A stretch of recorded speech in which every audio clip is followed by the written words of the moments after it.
নমস্কার বন্ধুরা, জবাবদিহি সাই নিউজ চ্যানেলের পক্ষ থেকে তোমাদের সকলকে জানাই স্বাগত। তো বন্ধুরা, আজকে কথা বলবো পঞ্চায়েত এন্ড রুরাল ডেভেলপমেন্টের পক্ষ থেকে বের হওয়া সম্পূর্ণ একটি নতুন ইনফরমেশন নিয়ে তোমাদের সাথে কথা বলবো, যেখানে তোমরা দেখতে পাবে যে পুজোর মধ্যে কিন্তু গ্রাম পঞ্চায়েতের নিয়োগ প্রক্রিয়া শুরু হয়ে গেল, যেখানে প্রচুর পঞ্চায়েতের পক্ষ থেকে নিয়োগ করানো হচ্ছে শুধুমাত্র মাধ্যমিক পাস যোগ্যতায়। মানে বেসিক যদি তুমি মিনিমাম মাধ্যমিক পাস করে থাকো তাহলে কিন্তু তোমরা রাজ্যের 23 জেলার যে কোনো প্রান্ত থেকেই, ছেলে হোক কিংবা মেয়ে, তোমরা প্রত্যেকেই আবেদন জানাতে পারবে। এবং এখানে তোমাদের কোনো রকমের ফিস দিতে হবে না, মানে অ্যাপ্লিকেশন করার ক্ষেত্রে কোনো রকমের ফিস নেই, সম্পূর্ণ বিনামূল্যে আবেদন করতে পারবে। এবং প্রচুর পঞ্চায়েতের পক্ষ থেকে নিয়োগ করানো হচ্ছে, গ্রাম পঞ্চায়েত অফিসে নিয়োগ হচ্ছে। এবং এই ভিডিওর মাধ্যমে কিভাবে তোমরা অ্যাপ্লাই করবে সেই অ্যাপ্লাই প্রসেস সহ সবটাই তোমাদের সাথে শেয়ার করব ভিডিওতে।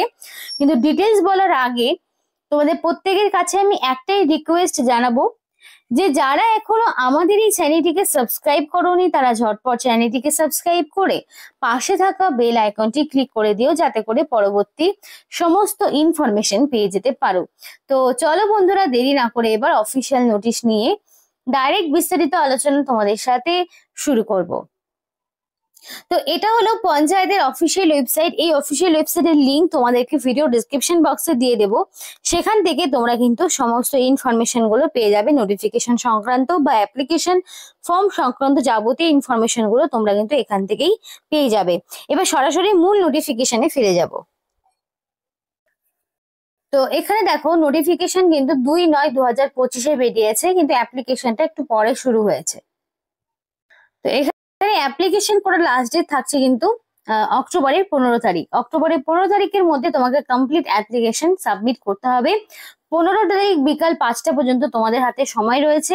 এখনো বেশ কিছুদিন সময় রয়েছে, তোমাদের কিন্তু 15 তারিখের মধ্যে কমপ্লিট অ্যাপ্লিকেশন করতে হবে। আর এই অ্যাপ্লিকেশনটা হবে অফলাইন অ্যাপ্লিকেশন, মানে অফলাইনের মাধ্যমে তোমাকে অ্যাপ্লিকেশন করতে হবে। যেহেতু অনলাইন অ্যাপ্লিকেশন নয়, সুতরাং তোমাদের কিন্তু কোনো রকম এডিটের সুযোগ থাকছে না। অর্থাৎ তোমরা যদি মনে করো যে ভুল ত্রুটি কিছু হলে তোমরা কারেকশন করবে, সেই সুযোগটা কিন্তু তোমরা পাবে না।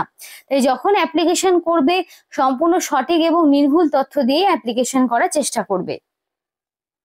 এবার অ্যাপ্লিকেশন তোমরা কিভাবে করবে একটু দেখে নাও, যে অ্যাপ্লিকেশন করার ক্ষেত্রে তোমাদের কি কি করণীয় রয়েছে। তো অ্যাপ্লিকেশন ফর্মটি খুব নির্ভুল ভাবে একদম তোমাদের হাতে কলমে অ্যাপ্লিকেশন ফর্মটি তোমাদের পূরণ করতে হবে।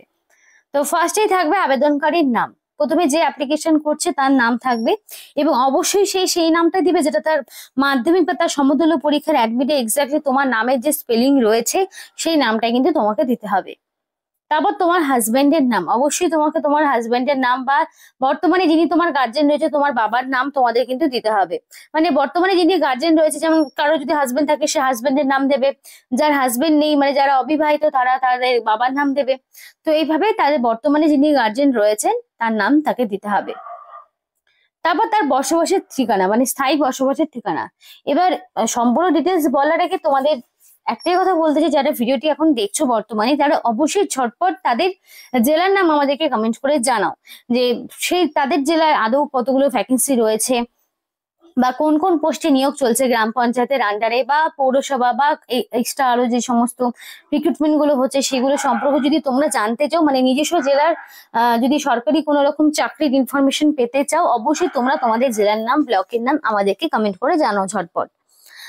তো দেখো, এখানে তোমাদের গ্রামের নাম। এবার তোমাকে অ্যাড্রেস প্রুফ হিসেবে তো যে কোনো একটি ডকুমেন্টস দিতে হবে, সেটা আধার কার্ড হতে পারে কিংবা ভোটার আইডি হতে পারে কিংবা রেশন কার্ডও হতে পারে। তো তোমার অ্যাড্রেস প্রুফ হিসেবে তুমি যাকে যা ডকুমেন্টস দিচ্ছ সেই অনুযায়ী তোমার গ্রামের নাম, তোমার পুলিশ স্টেশনের নাম, মোবাইল নাম্বার দিতে হবে। তেমন ভাবে তোমাকে আবার পোস্ট অফিস, জেলা, উপস্বাস্থ্য কেন্দ্র এগুলো দিতে হবে। তো একদম A to Z ইনফরমেশন থাকবে। বা তোমার ম্যারিটাল স্ট্যাটাস তোমাকে দিতে হবে, তুমি বিবাহিত অবিবাহিত না কি রয়েছো, বা তুমি যে পঞ্চায়েতের আন্ডারে কাজ করছো সেখান থেকে তোমার কাজ করতে চাইছো সেখান থেকে তোমার কতটা দূরত্ব হচ্ছে সেটা তোমাকে দিতে হবে। এবার যদি তোমার SC ST সার্টিফিকেট থাকে, এখানে ওবিসিদের কোনো রকম মানে এক্সট্রা করে ফেসিলিটি দেওয়া নেই, শুধুমাত্র মানে ওবিসিদের অ্যাজ এ জেনারেল হিসেবে ট্রিট করা হবে এবং SC ST দের জন্য আলাদা রয়েছে। তো SC ST যে সার্টিফিকেট নাম্বার সেটা তোমাকে এখানে বসাতে হবে। আর এখানে তোমাদের রেশন কার্ডের নাম্বার দিতে হবে, এবং অবশ্যই কোনো রকম যেন ভুল ত্রুটি কিছু না হয়ে থাকে। এবং 1/1/2025 ভোটার লিস্ট অনুসারে তোমার নাম কি আছে, বিধানসভার ক্ষেত্রে নাম কি আছে, অংশ অংশ নাম্বার কত আছে, মানে ভোটার কার্ড দেখে এগুলো তোমাদের ফিল আপ করতে হবে। তোমার যারা বিবাহিত তাদের এই ডিটেলস গুলো দিতে হবে। আর তারপরে তোমাকে কিন্তু তোমার যেই এডুকেশনাল কোয়ালিফিকেশন সেই ইনফরমেশন গুলো দিতে হবে। মানে এখানে তোমাদের মাধ্যমিক বা তার সমতুল্য পরীক্ষার বিশদ বিবরণ চেয়েছে। এবার এখানে যে শুধুমাত্র যে মাধ্যমিক পরীক্ষার্থীরা আবেদন করতে পারবে তা কিন্তু নয়, যারা উচ্চ মাধ্যমিক করেছো, গ্রাজুয়েশন করেছো, তারাও যদি চায় এখানে কাজ করতে চাইছে, মানে তারা যাদের যদি মনে হয় যে তারাও এখানে জব করবে বা তারাও অ্যাপ্লাই করবে, তারাও কিন্তু করতে পারবে। তো এই উচ্চশিক্ষার জন্য যে তোমাকে এক্সট্রা ফেসিলিটি দেওয়া হবে তা কিন্তু নয়, তোমাকে মাধ্যমিকের উপর বেস করেই তোমার কিন্তু একটা প্রাপ্য নম্বর থাকবে। কোনো রকম কিন্তু তোমাকে দেওয়া হবে না এক্সট্রা কোনো ফেসিলিটি। মানে তুমি যেভাবে অ্যাপ্লিকেশন করছো তোমার মাধ্যমিকের উপর বেস করেই তোমার সমস্ত রকম ইনফরমেশন গুলো এখানে তোমাকে দিতে হবে। তো এখানে দেখো একটা অপশন রয়েছে মাধ্যমিক, তো নাম তো দিলে পরীক্ষার নাম কি, মানে West Bengal board of secondary education, তো বোর্ডের নাম তোমাকে দিতে হবে। তারপর মাধ্যমিক পরীক্ষার বছর, কত বছর কোন বছরে পাশ করেছো, মোট নাম্বার কত ছিল, তুমি কত পেয়েছো, পার্সেন্টেজ কতটা হচ্ছে, সেগুলো তোমাকে কিন্তু এক এক করে দিতে হবে। এবার দেখো তোমার উচ্চতর শিক্ষাগত যোগ্যতা, উচ্চ মাধ্যমিক থাকতে পারে, কারো স্নাতক থাকতে পারে, স্নাতকতর থাকতে পারে, যদি থাকে উল্লেখ করো, যদি না থাকে তুমি নাও করতে পারো, সেটা তোমার উপর সবটাই ডিপেন্ড করবে। এবার কিছু ডকুমেন্টস তোমাকে দিতে হবে এবং সেই সমস্ত ডকুমেন্টস গুলো অবশ্যই তোমাকে সেলফ অ্যাটাস্টেড করতে হবে। মানে সেলফ অ্যাটাস্টেড ছাড়া ডকুমেন্টস এর কোনো রকম কোনো ভ্যালিডিটি নেই, তাই অবশ্যই সেলফ অ্যাটাস্টেড করে দিতে হবে। মানে প্রত্যেকটি ডকুমেন্টস জেরক্স করবে, জেরক্স করে তার নিচে তোমার একটা হ্যান্ডরাইটিং, মানে তোমার রানিং হ্যান্ডরাইটিং এ ফুল সিগনেচার থাকবে। তো অ্যাডমিট কার্ডে তোমাদের প্রাপ্ত স্বাক্ষর সহ রঙিন পাসপোর্ট সাইজের ছবি, মানে তোমাদের অ্যাডমিট কার্ড, মাধ্যমিকের অ্যাডমিট কার্ড, 5 টাকা ডাক টিকিট সহ নিজস্ব ঠিকানা লেখা খাম, মাধ্যমিক বা তার সমতুল্য পরীক্ষার অ্যাডমিট বয়সের প্রমাণপত্র হিসাবে এবং মাধ্যমিক বা তার সমতুল্য পরীক্ষার মার্কশিট তোমাকে দিতে হবে, কারণ সবটাই মাধ্যমিকের উপর বেস করে হচ্ছে। তারপর যদি তোমার SC/ST ডকুমেন্টস থাকে, SC/ST যাদের নেই তাদের তো কোনো রকম ডকুমেন্টস দেওয়ার ব্যাপার নেই, যারা জেনারেল বা OBC রয়েছে তাদের কোনো রকম সার্টিফিকেটের প্রয়োজন হচ্ছে না, শুধুমাত্র যারা SC/ST রয়েছে তাদেরই দিতে হচ্ছে। ভোটার আইডি তোমাকে দিতে হবে, তোমার ভোটার আইডিটা যেহেতু ভোটার আইডির নাম্বার চেয়েছে, তো ভোটার কার্ডের নাম্বার, মানে ভোটার সচিত্র পরিচয়পত্র, রেশন কার্ডও চাইলে তুমি দিতে পারো যদি ভোটার আইডি তুমি দিতে না চাও। তো যাই ডকুমেন্টস দেবে না কেন সেগুলো সবই সেলফ অ্যাটাস্টেড করবে। তো এইগুলো তোমাকে দেওয়ার পরে লাস্টের দিকে তোমাদের সিগনেচারের ব্যাপার থাকে, যদিও এখানে সেটাতে দেখছি না। তো এখানে পরিষ্কার যেমন বলা রয়েছে যে সঠিকভাবে আবেদনপত্রটি পূরণ না করলে আবেদনপত্র কিন্তু বাতিল হবে। তো সেক্ষেত্রে সঠিকভাবেই পূরণ করবে, কোনো রকম কাটাকাটি করবে না, একদম ক্লিয়ার হ্যান্ডরাইটিং এ ফর্মটি পূরণ করবে। তো এখানে কিন্তু 3টে নোটিফিকেশন রয়েছে, কারণ প্রচুর গ্রাম পঞ্চায়েতের পক্ষ থেকে কিন্তু বিজ্ঞপ্তি জারি হয়েছে। তো আমি যতটা পারছি দেখানোর চেষ্টা করছি কোন কোন গ্রাম পঞ্চায়েত রয়েছে। এখানে পঞ্চায়েতের নাম, সাব সেন্টার, লোকেশন সম্পূর্ণ দেওয়া রয়েছে। তো বড়া নিমপুকুর বলে একটি জায়গা, বড়া এখানে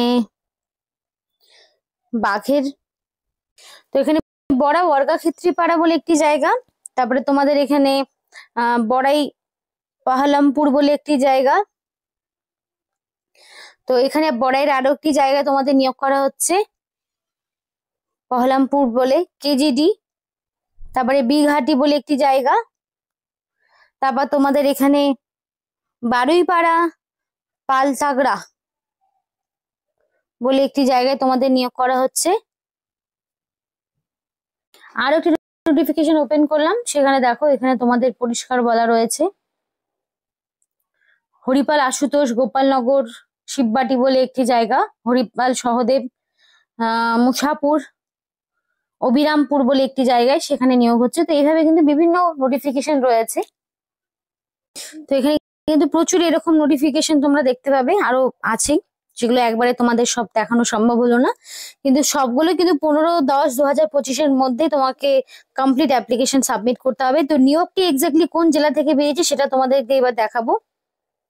নিয়োগটি তোমাদের কিন্তু হুগলি জেলার পক্ষ থেকে বেরিয়েছে, মানে এটা কিন্তু হুগলি ডিস্ট্রিক্টের পক্ষ থেকে বেরিয়েছে, হুগলি ডিস্ট্রিক্টের বিভিন্ন রকম পঞ্চায়েতের পক্ষ থেকে, মানে 60টিরও বেশি পঞ্চায়েতের পক্ষ থেকে হুগলি ডিস্ট্রিক্টে নিয়োগ হচ্ছে। তো তোমরা হুগলি ডিস্ট্রিক্টের যে অফিসিয়াল ওয়েবসাইট সেখানেও যদি যাও, সেখান থেকেও তোমরা কিন্তু সমস্ত নোটিফিকেশন গুলো পেয়ে যাবে। তো পশ্চিমবঙ্গ সরকার সমষ্টি উন্নয়ন আধিকারিকের করণের পক্ষ থেকে নিয়োগটি করা হচ্ছে নোটিফিকেশন। তোমাদের 2 তারিখে বেরিয়েছে সেপ্টেম্বর মাসের, এবং 15 তারিখ পর্যন্ত, 15ই অক্টোবর হচ্ছে অ্যাপ্লিকেশন করার লাস্ট ডেট। ফিস দিতে হচ্ছে না, কোনো রকম ফিস নেই। তো এই যে ঠিকানাগুলো রয়েছে এখানে কিন্তু তোমাকে পাঠাতে হবে। তো অবশ্যই সেটা অফিসকালীন যে সময়, সেই সময়ের মধ্যে তোমাকে যেতে হবে। তো আর এখানে সিলেকশন প্রসেস বলি কোনো রকম রিটেন টেস্ট নেই, রিটেন টেস্ট দিতে হচ্ছে না, সরাসরি ওয়াক ইন ইন্টারভিউর মাধ্যমে এবং মাধ্যমিকে তোমার যে নাম্বার রয়েছে সেই নাম্বারের উপর ভিত্তি করে তোমাদেরকে এখানে নিয়োগ করানো হচ্ছে। তো এই ছিল আজকে সম্পূর্ণ ভিডিও। ভালো লাগলে অবশ্যই লাইক এবং চ্যানেলটিকে সাবস্ক্রাইব করো, আমাদের সাপোর্ট করো, আমাদের সাথে থেকো, পাশে থেকো। ভিডিওটি সম্পূর্ণ দেখার জন্য তোমাদের সকলকে জানাই অসংখ্য ধন্যবাদ।